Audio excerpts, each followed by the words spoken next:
darlings, welcome to my channel. It's a girl Lerato, and I am back again with another video after a long time of having a sit down chit chat with you guys. And I thought it's very important that I take things back a little and just start this journey of returning to my podcast series by firstly updating you guys, like a mini life update, but with more focus on what I just went through now recently, with regards to my delivery. I'll be sharing with you guys my C-section birth story. Honestly, a lot have changed, and, especially with regards to how I view this whole process of C-section delivery, because with my first born, I gave birth naturally. So this second time, I just told myself, actually, I made this decision after the first encounter of giving birth, and I told myself that on the next one, I honestly am going to consider going for a C-section delivery, or rather going fully for epidural, because my first experience was natural and unmedicated. And I have a story that I share about that.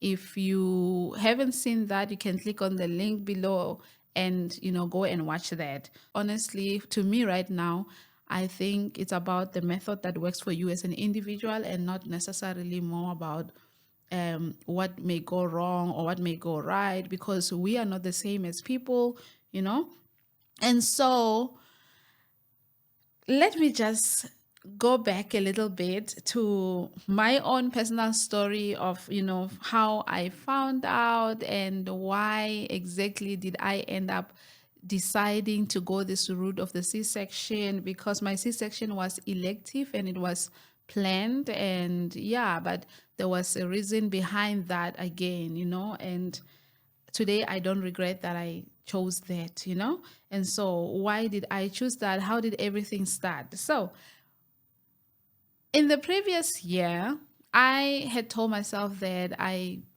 need to grow out of my comfort zone, because I've been working as a teacher for years within South Africa, not many years though, but yeah, I've been working for a while here, and then I experienced retrenchment, and I decided to start looking outside, because I noticed that there were people that were finding jobs, especially in the UAE, because people described it as a place that is safe, and especially family friendly and so on. And so I wanted a place where I can be able to go and relocate with my family, an environment that can be safe as well, because most of the number one thing that was my biggest why for why I chose to work abroad, and especially in the UAE, was because of my safety concerns, And so it was on the same week where I got my final offer and contract that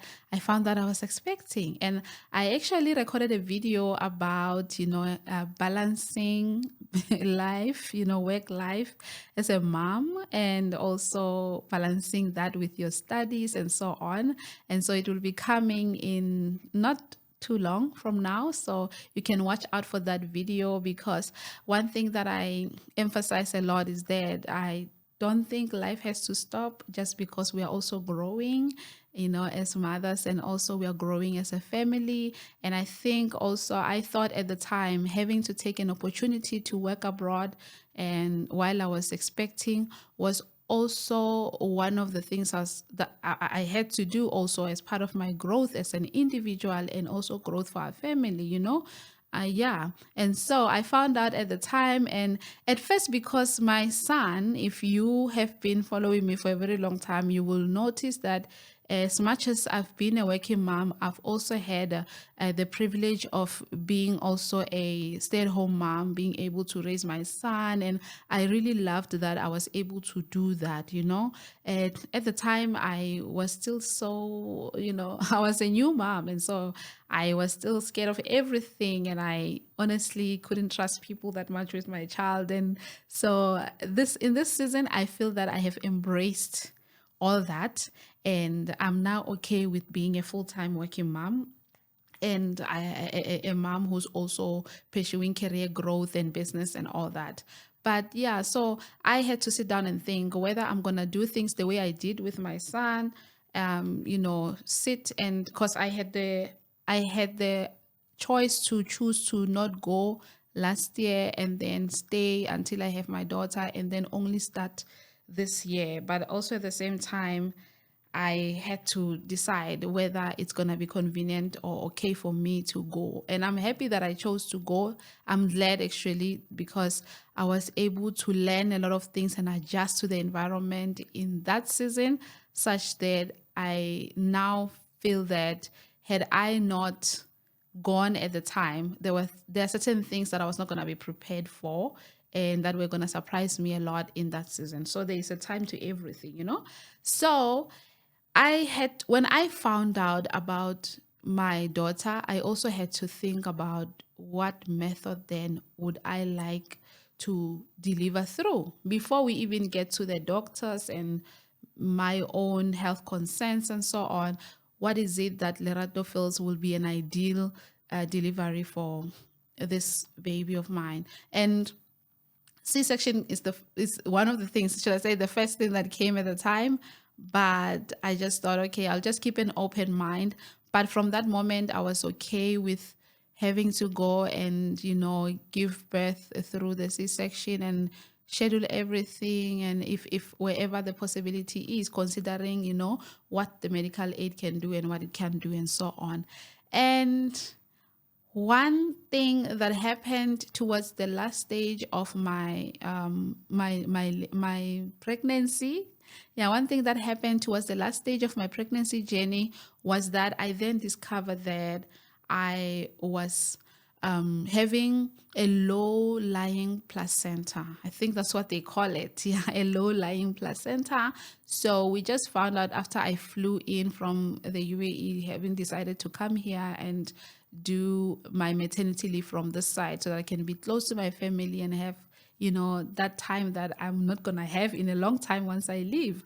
So when we went to the doctor and the doctor was discussing like what method we think will be the best one for us, and for my own whether health concerns, if there are any and so on, she had to do a scan on me. And when she did the scan, she then mentioned that she was not seeing my placenta, and then as she's went on and on, kept on checking, she saw that it was a little bit lower than it should be, and in that moment I knew, okay, I didn't make the wrong choice by thinking that I should go for the C-section. And I think it's also part of, God preparing you, because I honestly feel like if I had not thought and considered this route, I would have been a mess at that time. I would have panicked. I would have, been stressed out about whether things will go well or not.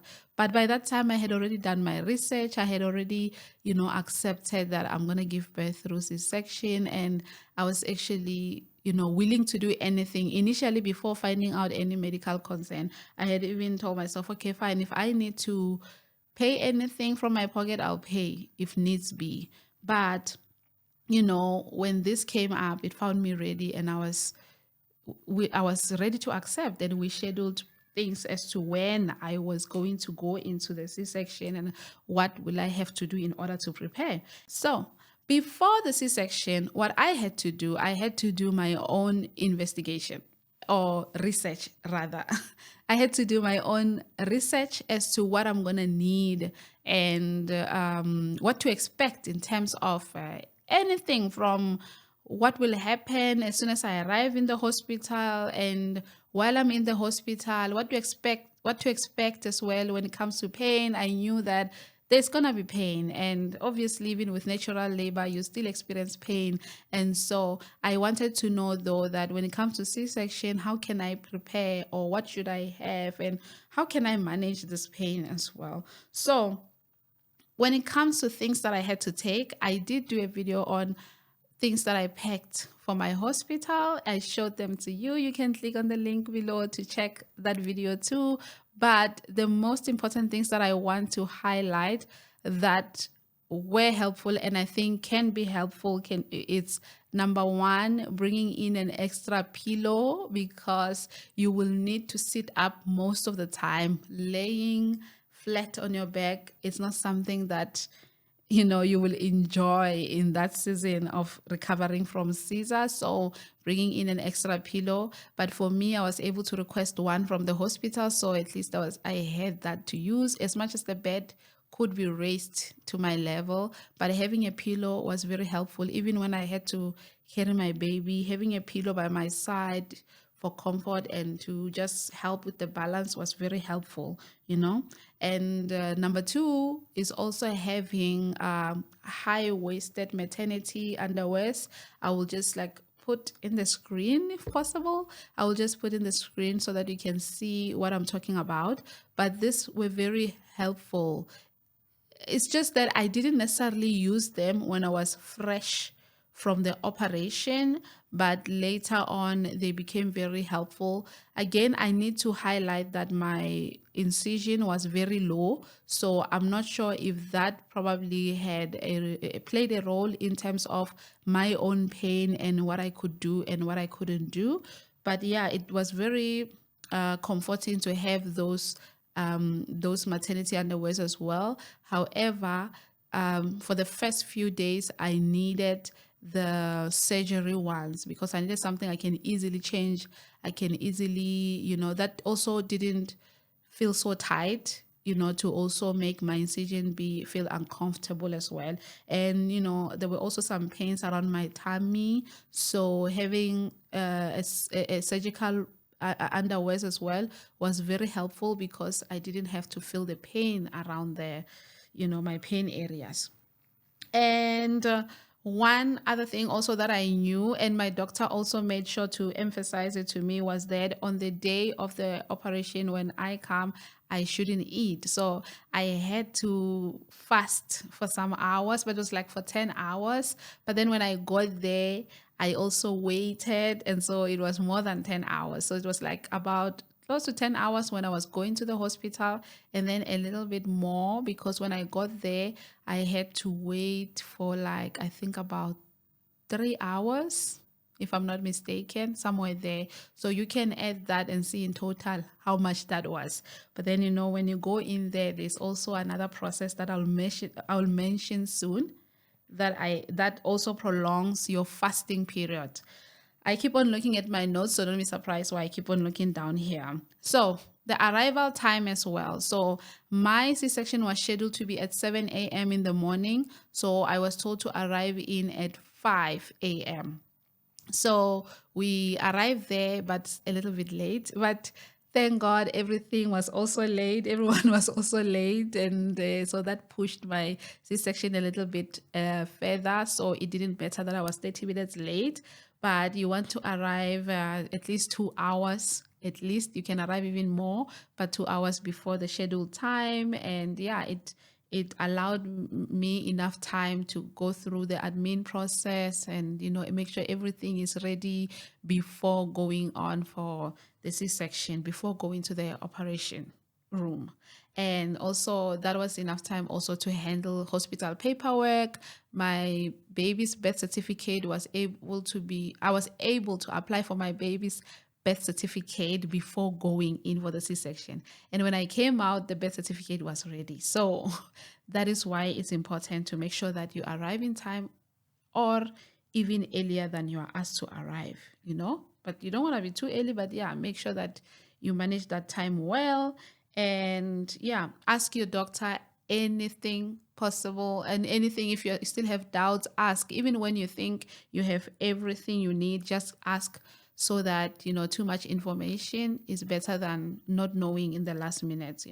So even when I did my own research, I still made sure that I asked my doctor. I also asked the assistant on what I needed. So let's talk about during the C-section itself. Okay, so when I arrived at the hospital, I was happy because I knew I'm gonna have my baby. And the nice thing about a planned C-section is that you get to know, at least you get to have an idea of when you will be able to have your baby in your arms, because I knew at 7 I'm giving birth, and then probably around 10 a.m. or so, I'll be having my baby with me. So I was excited. But then when I arrived there, reality started to kick in and I started feeling nervous. Honestly, I felt nervous. I felt scared. But it wasn't like the fear of what if things go wrong. I did kind of, to some extent, the night before, it did cross my mind, what if something goes wrong? What if I don't come back? What about my toddler, my son, who's 5 years old? What about him, and him growing without me, or my baby going home without me, or me going home without the baby? It was just, we all worry about that as mothers. But I also want to say that you need to lean into your faith when it comes to overcoming fear and expect the positive. We always dwell too much on the negatives, such that we end up not being able to normalize the fact that you can also expect the positive. Tell yourself, I'm going to come back, I'm going to have my baby, I'm going to have all this. So for me, as much as this thought kept on coming and going, I just focused more on the excitement of, I'm here to have my baby and everything will go well. Everything will go well. It's not just about what could go wrong. It's also what if things go right. I mean, things can go right. And most of the time, things go right than they go wrong. And one thing I know is that I've had a lot of people who told me they gave birth through Caesar. I have people in my family, people that I know, my acquaintances and friends and so on, that have given birth through Caesar, and they are alive and they're okay. No complications. The babies are fine. They are fine. And so I told myself my story won't be different. So I felt nervous though, but I had to keep on focusing on the positive. And then after that, they gave me something to change on, like a, hospital gown to change into. And then after that, somebody came in to just take my vitals and so on, ask me information about my blood type and so on. And then also to do step-by-step explanation of what's going to happen. But you know what? The people that I encountered as well in the morning, they were not really that much, can I say, talkative in terms of giving information. So I had to make sure that I asked for that information. So certain things I had to ask. And then, because I will always ask, I've learned through, experience to not just assume things. If people don't say things straightforward, ask so that you are sure, not just because you assumed that this is what they meant. So I asked questions and I was aware of what's going to be happening when I get there. The first step will be waiting in the waiting area. When I get in, what's going to happen, the person who's going to be administering the epidural, the anesthetics, and so on, what will they be doing, and the waiting period, and so on. So how did the epidural feel? So when I got in there, I did meet the doctor who was gonna administer the epidural, the pain medication, whatever that numbs your body. And she explained to me that I'm gonna feel the burning feeling, and then after that, yeah, I'm gonna feel some ticklish sensation, and then yeah, I'll go numb. And yeah, when I feel that, I should let her know. And then, yeah, they will lay me down. It means I'm ready. And so when I got in there, they laid me. No, they didn't lay me. I had to sit down, and and she was behind me. She had to clean my back with some cold or whatever fluid. I don't know what is that, but they use it for cleaning. So it was very cold though. But yeah, she cleaned me with that. Afterwards, she took the epidural and she told me, okay, now I'm going to inject you with the first injection. And then there was the second time that she injected. So the first one, I don't know, they say that the epidural is too long. I saw a video on Instagram. Social media now is showing us everything. So I saw the epidural needle, it was so long. So the first one that she injected me with, I don't think it was the epidural. I don't know what it was, but anyway, it didn't feel, if it was, then it didn't feel that painful as I expected. So, but I did feel a burning sensation. And then afterwards, I felt numb. And then, yeah, then I told her, okay, now I'm numb. I can't feel anything. And then they were like, okay, now you're ready. And then they laid me down and started preparing and cleaning up for the doctors to come in, and then when the doctors came in, I was covered with a with a cloth, but for me, I don't know, my eyes gap up, so I just kept on looking at the mirror up here, and I could see what they're doing that side, like everything they were doing. And then so at some point I had to tell myself, stop looking at that, because you will cause yourself to start being afraid now, and so on. And I could see everything though, but yeah, I had to keep on engaging with my husband. So my husband came in after actually the doctors had already started, but they were not far, like they had just entered and had just began. And then when now they were sure that the epidural is working and everything is fine, then they brought him in. And yeah, that's when my eyes now were off the the light that I was using to look at what the doctors were doing on me. So I was able to just focus on that. But one thing that I felt during the operation was nausea. I didn't feel pain. I didn't, and I'm glad, because I heard people talking about feeling pains during the operation. And what they told me though was that if I feel pain, if maybe the medication didn't work well, they will have to make me sleep or something like that. And so, but thank God that didn't happen. And there's also something they call deferred pain, whereby as they're working on you, you might feel, I think I'm using the right word, but you might feel pain on another section of your body, like your shoulder and so on. But I was so nervous that that might happen to me. But yeah, I didn't feel anything until everything was done, except nausea. I did feel like, here, I'm going to throw up. But I told her, but it's also because they were also using water they use that side. I don't know, the fluids they used to spray, because they have something that they used to keep spraying to get the blood out of the way as they cut. It was just not smelling good for me as well. So I did feel nausea, and then a pressure as well. Before going to give birth, I had watched a video of one lady who spoke about feeling pressure, and the way she described it, I thought it was like you're gonna feel more pressure, but it wasn't that bad. It wasn't like too much pressure, but that's what I was able to feel. So I want to highlight that the epidural doesn't take away your ability to feel things, but it takes away the pain.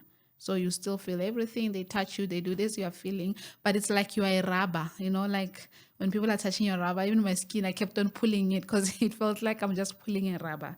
So I could feel, but it was like there was pressure and tagging now at some point as well, also when they were bringing the baby out, but it wasn't really that painful. But after recovering from the epidural, that's when I realized they were actually pressing more than I could sense. And yeah, the medical team, how were they? They were the best, honestly. They kept on talking and cracking jokes. Like it was just a relaxed operation, like I didn't think things were going to go like that, because, when you look at the movies, everything is just going so seriously. But they were just talking and cracking jokes. Even when the baby came out, they sang happy birthday to the baby, or they said happy birthday to the baby. And it was just a very what can I say? A fun environment than I expected, honestly. It it just didn't, it wasn't the way I expected, okay? So it can go well. And that was just my experience. Things were not that bad. And I'm happy because I was in good hands as well. But our bodies are not the same, so our experiences cannot be the same. But as I said, go in there, just try so much to focus on what can go right instead of what can go wrong. And then after the C-section now, they took me out after cleaning me and so on, and they had to take me into recovery. There's like a mini section there, mini room-ish. They just covered with the curtains, and it's a recovery. They want to see how you're doing, if everything is fine, or you're gonna need medical attention and so on. And so while I was there, I don't know, somehow my body started shaking. Like it was like, when you're feeling cold, but I wasn't feeling cold. So I don't know, because I couldn't feel because of the operation. I mean, the epidural, maybe I couldn't feel how cold it was, but I was shaking like I'm very, very, very cold or something. Yeah, I just couldn't stop shaking. But then after some time, the shaking reduced, and then they cleared me and they were able to send me to my room. And that's when reality came, because after some time the epidural was worn out. Oh, and I forgot to touch on the catheter, because one of the things that they insert before going to the before the operation starts is the catheter, but they inserted it after the epidural, so I didn't feel pain. And even after the epidural was now worn out, and I could now feel all the other types of pains, I didn't feel any pain from the catheter, even when they removed it. So I know most women, they worry a lot about that. And I think, don't worry, sis, you can just, it's going to go well, okay? I hope, unless if you're in a state where they just do it without, administering the epidural first. But yeah, it's really not that bad. And it's just uncomfortable when they remove it, but it's not painful. It's not bad, unless if we can get an infection. But yeah, expect a positive. So the challenges I faced was that after the epidural worn out, that's when the real pain came in. And I started now feeling that, yeah, I just went through operation. Reality started knocking in. And that was like the first day, the same day where I arrived to check in.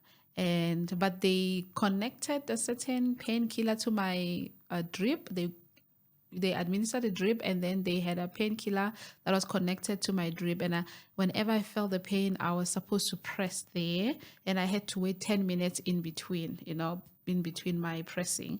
And whenever I press, the pain will go completely, and then I'll be fine, and then it will come back again, and so on. But then the first night I managed to sleep well. They brought the baby to me for some time. I couldn't carry her that much.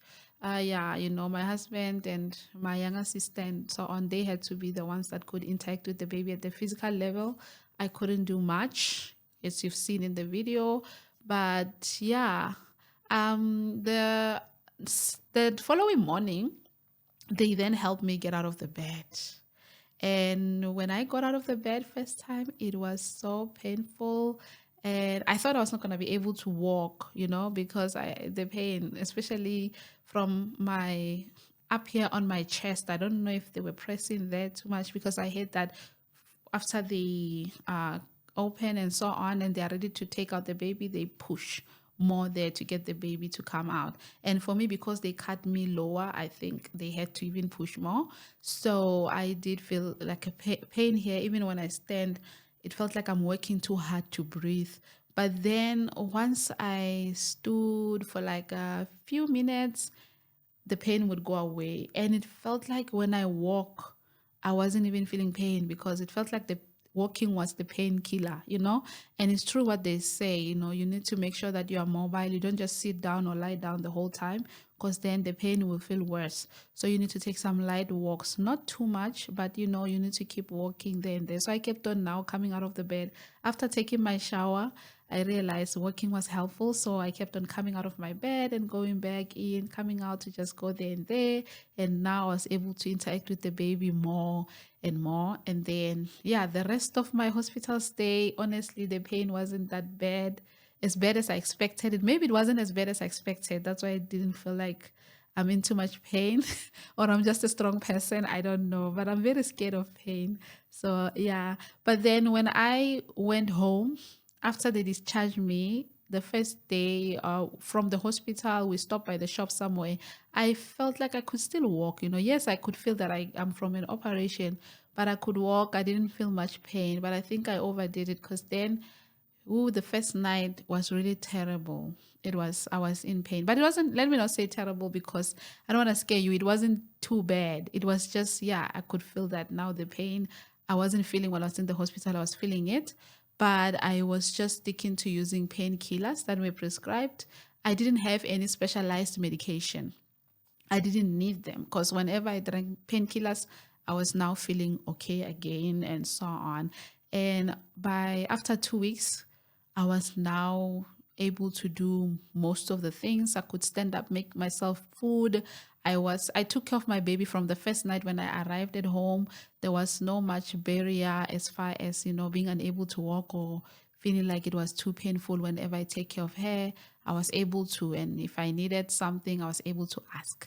So yeah, guys, that's my experience. That's my C-section experience and what to expect before, during, and after the C-section. If you had one, please don't hesitate to share below, because a lot of women don't choose to go through this. Some they find out when they are about to deliver at the hospital, and reading about your experience and how you manage to cope can be very encouraging, and for those who are hesitating, for those who are still about to go into the operation and you have something scheduled, I want to tell you that your body has everything in it to recover from this. Do not be afraid, and it will go well. Okay. Thank you so much for watching, guys. I will see you on the next one. Bye.